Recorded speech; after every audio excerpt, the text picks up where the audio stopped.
رسول اللہ صلی اللہ علیہ وسلم نے واضح طور پر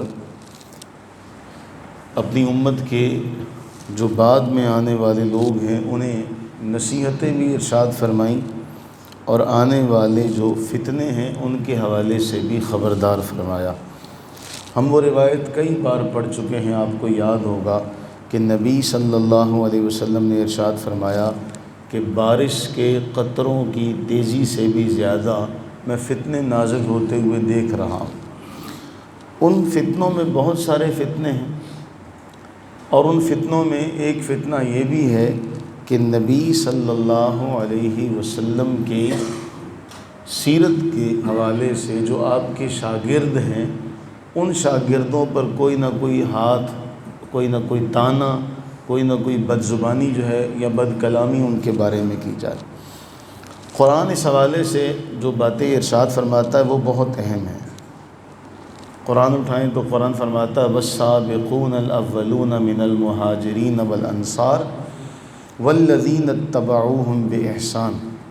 جو سابقون الاولون ہیں، جو سب سے پہلے اسلام لانے والے ہیں، پھر اس کے بعد جو مہاجرین ہیں اور انصار ہیں، والذین اتبعوہم باحسان، اور جو نیکی کے راستے پر چلتے ہوئے ان کی پیروی کرنے والے ہیں، ان سب کے بارے اللہ تعالیٰ قرآن کریم میں ارشاد فرما رہا ہے کہ اللہ تعالیٰ ان سب سے راضی ہے۔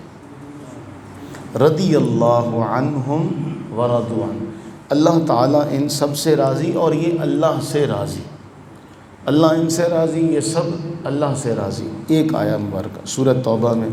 پھر سورہ فتح میں اللہ نے کمال کا، کیونکہ وہ تو عالم الغیبی و شہادہ ہے، اسے یہ پتہ ہے کہ آنے والے دور میں لوگ کس کس طرح کے الزام لگائیں گے، تو سورہ توبہ میں تو یہ بیان کیا نا کہ اللہ ان سے راضی ہے، یہ اللہ سے راضی ہیں۔ تو سورہ فتح میں یہ بات بیان فرمائی کہ یہ جو محبوب پر ایمان لانے والے ہیں ان کی صفات کیا ہے۔ اب ایک ہے کہ میں اور آپ کسی کے بارے میں آگاہ کریں، کسی کو، میں اور آپ کسی کا تعریفی جملہ کوئی کسی کے بارے میں، ہم اس کا ظاہر دیکھ کر عرض کریں گے۔ ہم کسی بھی شخص کا ظاہر دیکھیں گے اور ظاہر دیکھ کر ہم اس کے اچھے ہونے کا فیصلہ بھی ظاہر دیکھ کر کریں گے اور برے ہونے کا فیصلہ بھی ظاہر دیکھ کر کریں گے، لیکن ہو سکتا ہے باطن میں ہماری جو تعریف ہے ہو سکتا ہے وہ تعریف کے لائق نہ ہو، یا ہماری جو برائی ہے ہو سکتا ہے وہ حقیقت میں برائی نہ ہو۔ قرآن فرماتا ہے کہ محمد صلی اللہ علیہ وسلم اللہ کے رسول ہیں، محمد الرسول اللہ۔ پھر اس کے بعد قرآن فرماتا ہے والذین معہ، جو رسول اللہ صلی اللہ علیہ وسلم پر ایمان لائے، ان کی صفات کیا ہیں؟ اشداء علی الکفار، یہ کافروں پر بڑے سخت ہیں، ان کے حوالے سے ان میں کوئی لچک نہیں، کوئی نرمی نہیں، لیکن رحماء بینہم، یہ آپس میں بڑے مہربان ہیں۔ اس کے بعد ان دو جملوں کے بعد تیسرا فرمایا تراہم رکعا سجدا، تو انہیں دیکھے گا وہ رکوع میں ہوں گے یا سجدے میں ہوں گے، اور ان کی صفات میں اگلی بڑی نشانی یبتغون فضلا من اللہ ورضوانا، وہ اللہ کے فضل کے طالب ہیں، وہ اللہ کی رضا کے طالب ہیں، یہ ان کا معاملہ ہے۔ اور اس کے بعد پھر آگے قرآن فرماتا سیماہم فی وجوہہم من اثر السجود، ان کی جو پیشانی ہے ان سے سجدوں کے آثار نظر آتے ہیں۔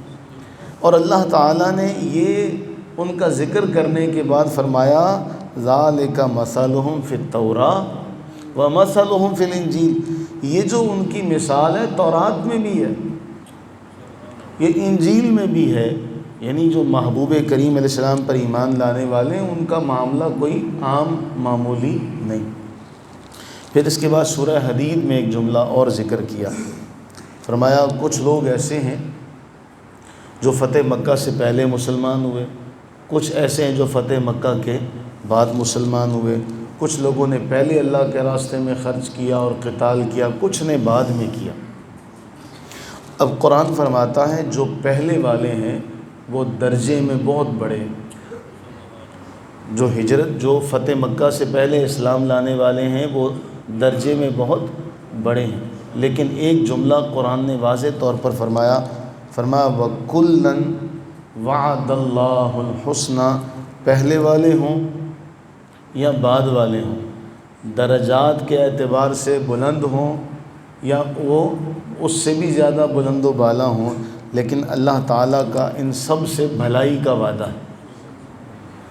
اب آپ بتائیے، کیا ہمارے ہاں ہمارے معاشرے میں جو بڑا بیٹا ہوتا ہے اس میں اور جو چھوٹا بیٹا ہوتا ہے اس میں ہمارا کوئی نہ کوئی رویے کا فرق تو ہوتا ہے، پیار اور محبت کا فرق تو ہوتا ہے۔ کسی کے ساتھ ہمارا زیادہ پیار ہوتا ہے، کسی کے ساتھ ہماری محبت زیادہ ہوتی، لیکن اس کا معنی یہ تو نہیں ہے کہ اگر ہماری کسی کے ساتھ محبت کسی دیکھنے والے کو کم نظر آ رہی ہے تو وہ کہے یہ مجھے دے دو۔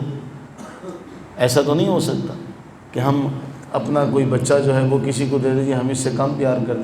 ہاں، ہمیں جب ہم اولاد تھے ہمیں بھی یہ محسوس ہوتا تھا، آج ہماری اولاد کو بھی یہ محسوس ہوتا ہے جی فلاں سے آپ زیادہ پیار کرتے ہیں، فلاں سے آپ کم پیار کرتے ہیں، میری اماں میرے ابا میرے بھائی سے زیادہ پیار کرتے ہیں، مجھ سے کم پیار کرتے ہیں۔ جب ہم بڑے ہو جاتے ہیں تو پھر ہمیں احساس ہوتا نہیں۔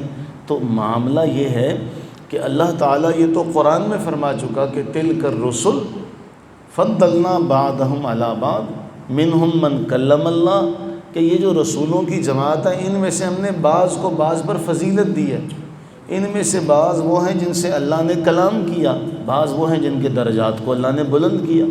اب درجات کا فرق تو اللہ نے رسولوں کے درمیان بھی ذکر کیا، لیکن نفس نبوت و نفس رسالت میں سارے برابر ہیں۔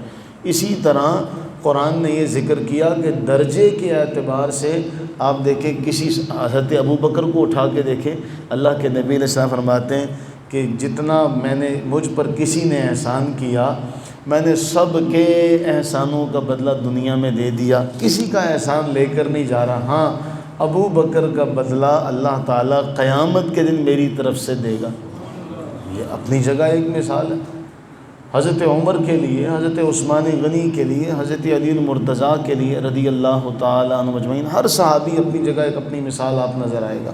لیکن اللہ نے فرمایا وَكُلًّا وَعَدَ اللَّهُ الْحُسْنَى، اللہ نے ان سب سے وعدہ کیا ہے بھلائی کا۔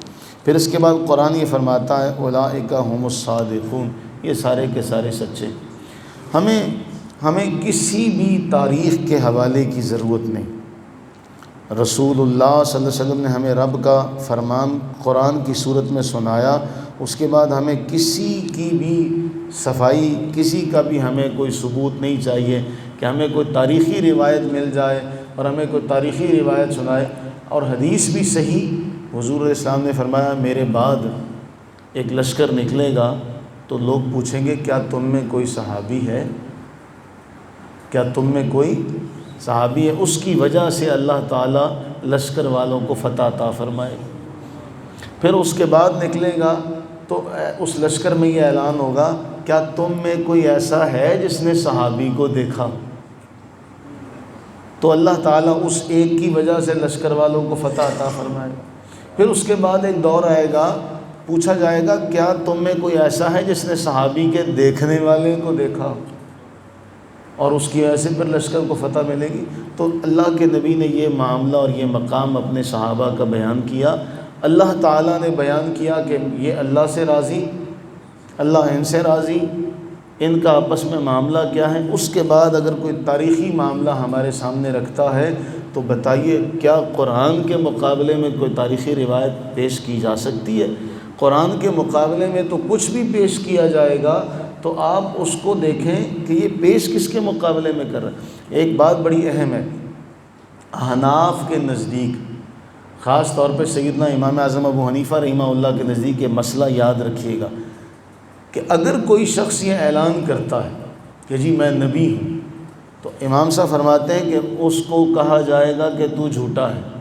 اگر کوئی بندہ اس نیت سے جائے کہ جی میں اس سے جا کے دلیل مانگوں، ثبوت مانگوں، تو امام صاحب کہتے ہیں یہ بھی ایمان سے خارج ہو جائے گا۔ کیوں؟ دلیل کیوں مانگی جا رہی ہے، ثبوت ہی کیوں مانگا جا رہا ہے؟ جب اللہ کے نبی کے بعد کوئی نبی آ ہی نہیں سکتا تو اب ثبوت اور دلیل کا بھی کوئی سوال پیدا، تو قرآن کے مقابلے میں کوئی چیز لائے کیسے؟ قرآن کے مقابلے میں کوئی تاریخی روایت لائے کیسی، اور ہم اس تاریخی روایت کو سنیں تو کیوں کر سنیں جب ہمارے پاس قرآن ہے؟ جب قرآن یہ کہہ رہا ہے یہ آپس میں بڑے مہربان ہیں، کافروں پر بڑے سخت ہیں، چاہے پہلے والے ہوں چاہے بعد۔ اب دیکھیں، کوئی بندہ اٹھے، کہتے ہیں ہمارے یہاں، ہمارے لوگ بھی بڑا پریشان ہو جاتے ہیں، وہ کہتے ہیں دیکھیں جی فلاں جو صحابی تھے نا، وہ فلاں صحابی فتح مکہ کے بعد مسلمان ہوئے تھے اور وہ ڈر کے مسلمان ہوئے تھے۔ کیا کمال کا ان کا فہم ہے، کیا کمال کی ان کی اپروچ ہے کہ 1400 سال بعد انہیں بیٹھ کے پتہ لگ گیا کہ جی وہ تو ڈر کے مسلمان ہوئے تھے، وہ جس کی بارگاہ میں حاضر ہو کے کلمہ پڑھا تھا، جس رب نے یہ فرمایا کہ جو پہلے والے ہوں یا بعد والے ہوں، اللہ نے سب سے وعدہ کیا بھلائی کا، رب نے ان کا ایمان قبول کر لیا، نبی صلی اللہ علیہ وسلم نے انہیں قبول کر لیا۔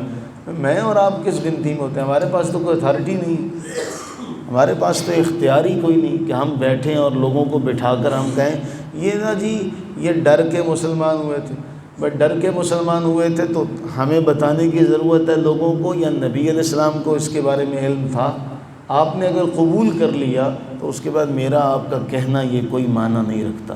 اللہ سے یہ دعا فرمائیں کہ اللہ تعالی ہمیں اس بارے میں ان شخصیات کے حوالے سے اپنی زبان کو روکنے کی، اور بغیر کسی شرط کے، بغیر کسی حیل و حجت کے، بغیر کسی دل میں سوال کیے ہمیں اللہ تعالیٰ ان کے حوالے سے اپنا دل صاف رکھنے کی توفیق عطا فرما۔